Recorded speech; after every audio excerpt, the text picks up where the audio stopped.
ఏదైనా సాధ్యం కాదని తెలిసి ఒక రాజకీయ నాయకుడు ఈ మాదిరిగా రిపీటెడ్గా, I repeat that word, habitual offender, I repeat that word, 2014లో ముఖ్యమైన అంశాలంటూ ఈ మాదిరిగా సంతకం పెట్టి ఇంటింటికి పంపించి ముఖ్యమైన అంశాలంటూ మోసం చేసిన ఈ వ్యక్తి, ఇదే కూటమిలో ఉన్న ఇదే ముగ్గురి ఫోటోలు పెట్టి తన సంతకం పెట్టి మోసం చేసిన ఈ వ్యక్తి మళ్ళీ ఇదే హిస్టరీ రిపీట్స్ అన్నట్టుగా మళ్ళీ 2024లో మళ్ళీ ఇదే మాదిరిగా సాధ్యం కాని హామీలతో అబద్ధాలకు రెక్కలు కడుతూ ఈ మాదిరిగా సాధ్యం కాని హామీలతో 1,50,000 కోట్లకు సంబంధించి ఈ మాదిరిగా ఆయన చేయడం, మోసం చేసేదానికి అడుగులు వేయడం దొంగతనం కన్నా దొంగల కన్నా అన్యాయం కాదా అని అడుగుతా ఉన్నా. 420 కాదా, చీటింగ్ కాదా అని అడుగుతా ఉన్నా. ఆలోచన చేయండి. ఇవన్నీ కూడా నేను మీకు విడిచిపెడతా వస్తా ఉన్నా, మీ మనసులకే విడిచిపెడతా ఉన్నా. ఒక రాజకీయ నాయకుడు అంటే ఎలా ఉండాలి? ఒక మాట చెప్తే ఆ మాట మీద తాను నిలబడతాడు అన్న నమ్మకం ఉండాలి. ఒక రాజకీయ నాయకుడు, ఏ కార్యకర్త అయినా పలాని రాజకీయ నాయకుడిని చూసినప్పుడు అదుగో ఆ రాజకీయ నాయకుడు మా నాయకుడు, అదుగో అతడే మా లీడర్, కాలర్ ఎగరేసుకొని చెప్పాలి. కానీ ఈ మాదిరిగా చేస్తే కాలర్ ఎగరేసుకొని చెప్పడం కదా దేవుడు ఎరుగు. ప్రజలు ఎక్కడన్నా కనిపెడితే ఎలక్షన్లు అయిపోయిన తర్వాత ప్రజలు అక్కడ వస్తున్నారంటే ఈ దొడ్డిదావరం ఈ పక్క పోయే కార్యక్రమం జరుగుతుంది.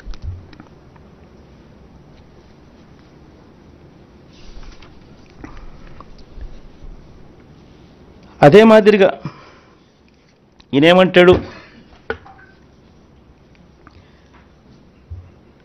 మనం చెప్తా ఉన్న ఈ 70,000 కోట్లకు అదనంగా 80,000 కోట్ల రూపాయలు అదనంగా చెప్తా ఉన్నాడు. సాధ్యం కాదని తెలిసినా కూడా తాను చెప్తా ఉన్నాడు. ప్రతి సందర్భంలోనూ చంద్రబాబు నాయుడు ఏమంటాడు, నేను సంపద సృష్టిస్తాను, జగన్ చేయలేకపోయాడు, నేను సంపద సృష్టిస్తాను, నేను సంపద సృష్టిస్తా కాబట్టి నేను చేయగలుగుతాను అని చెప్పి నిస్సిగ్గుగా తన అబద్ధాన్ని తాను డిఫెండ్ చేసుకుంటాడు. తాను చెప్పే మోసాలను అబద్ధాలను డిఫెండ్ చేసుకుంటాడు నిస్సిగ్గుగా. పోనీ నిజంగానే ఏ స్థాయిలో సంపద సృష్టించాడు, ఆయన పరిస్థితి ఏమిటి అని ఒకసారి ఈ 14 ఏళ్ల తన పరిపాలన ఒకసారి చూద్దాం. ఆ రెడ్ లైట్స్లో పెట్టినదంతా ఆయన పరిపాలనే, ఆ 14 ఏళ్ళ ఆయన పరిపాలన మీరే గమనించండి. ఆయన పరిపాలన చేసిన ఏ సంవత్సరంలో అయినా రెవెన్యూ సర్ప్లస్ ఉందా? ఆయన పరిపాలన చేసిన ఏ సంవత్సరంలో అయినా మీరు చూడండి రెవెన్యూ డెఫిసిట్. మళ్ళీ రెవెన్యూ ఎక్స్పెండిచర్కే రెవెన్యూ డెఫిసిట్ అవుతా ఉన్నప్పుడు నువ్వు సంపద ఎక్కడి నుంచి సృష్టించావు, ఎక్కడ నీ గత జీవితంలో ఎప్పుడు సృష్టించావు అని అడుగుతా ఉన్నా.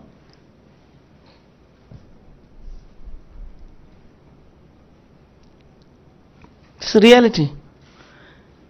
అదే చంద్రబాబు నాయుడు ముందు పరిపాలన కానీ చంద్రబాబు నాయుడు లేని పరిపాలన కానీ ఒక్కసారి చూస్తే అంత రెవెన్యూ సర్ప్లసే కనిపిస్తుంది.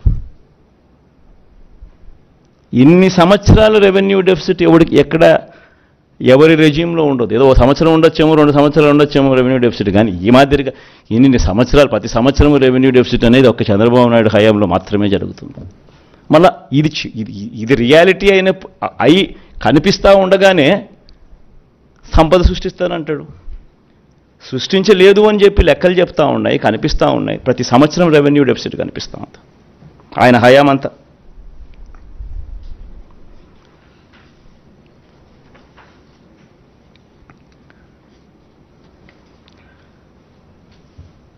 నేను అడుగుతా ఉన్నా ఇదే బాబును, ఇక సంపద సృష్టించింది ఎక్కడా అని. కారణం, సంపద సృష్టించే శక్తి లేదు, సమర్థమైన ఆర్థిక నియంత్రణ కూడా లేదు, తన 14 ఏళ్ల పాలన కూడా దోచుకున్నది పంచుకోవడమే జరిగిన పరిస్థితులు. జగన్ ఎందుకు చేయగలిగాడు, చంద్రబాబు ఎందుకు చేయలేకపోయాడు?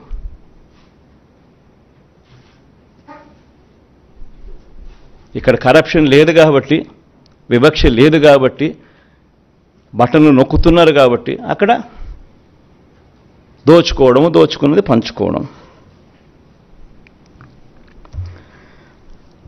పోనీ అప్పుల పరిస్థితి ఒకసారి గమనిద్దామా? అది చూద్దాం. అప్పుల పరిస్థితులు కూడా ఇదే పెద్ద మనిషి చంద్రబాబు నాయుడు హయాంలో అప్పులు ఎంత, ఆయన ఎంత చేశాడు,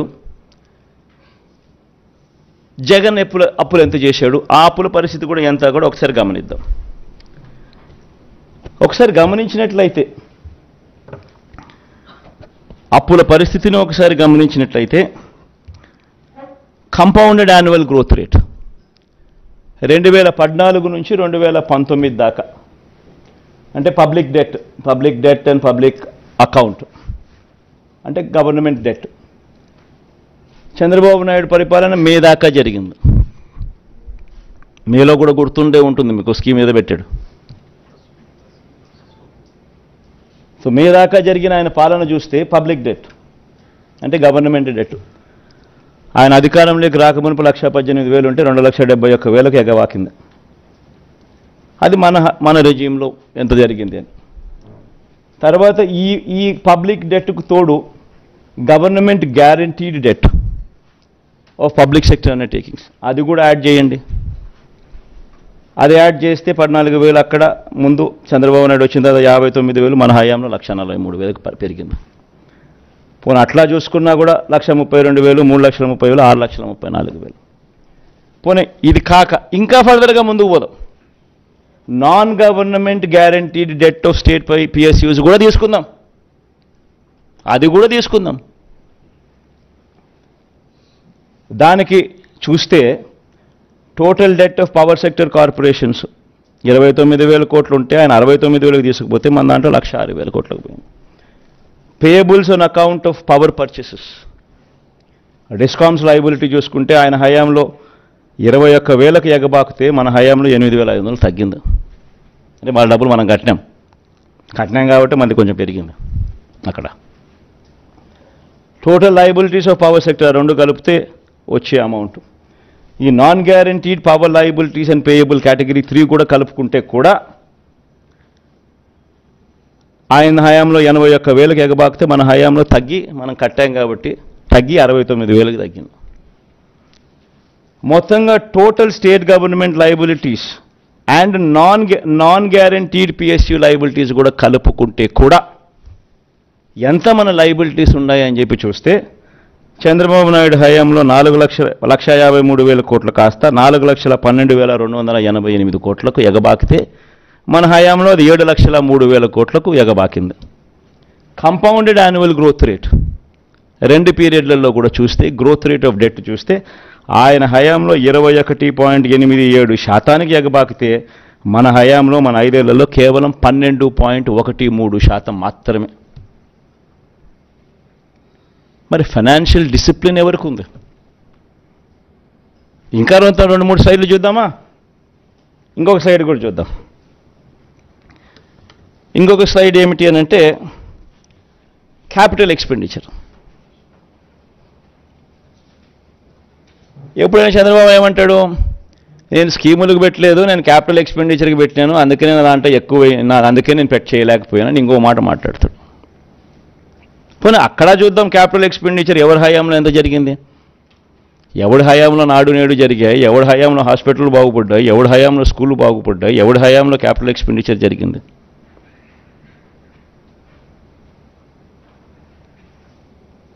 ఆయన హయాం చూస్తే క్యాపిటల్ ఎక్స్పెండిచర్ సంవత్సరానికి యావరేజ్ కింద 15,227 కోట్లు అయితే మన హయాంలో క్యాపిటల్ ఎక్స్పెండిచర్ 17,757 కోట్లు.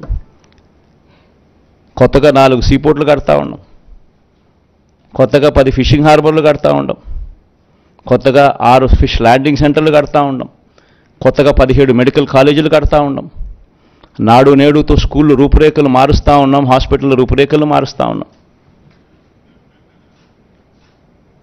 ఇవన్నీ ఇప్పుడు జరుగుతూ ఉన్నాయి, కళ్ళెదుటే కనిపిస్తూ ఉన్నాయి. ఇన్ఫ్యాక్ట్ ఇవన్నీ కూడా మన కోవిడ్ 2 సంవత్సరాలు ఉన్నప్పటికీ మోస్ట్ ఇంపార్టెంట్ పాయింట్ అది గుర్తుపెట్టుకోవాల్సింది అందరూ కూడా, 2 సంవత్సరాలు కోవిడ్ వెంటాడిన పరిస్థితుల్లో కూడా రాష్ట్ర ఆదాయాలు తగ్గిన పరిస్థితుల్లో కూడా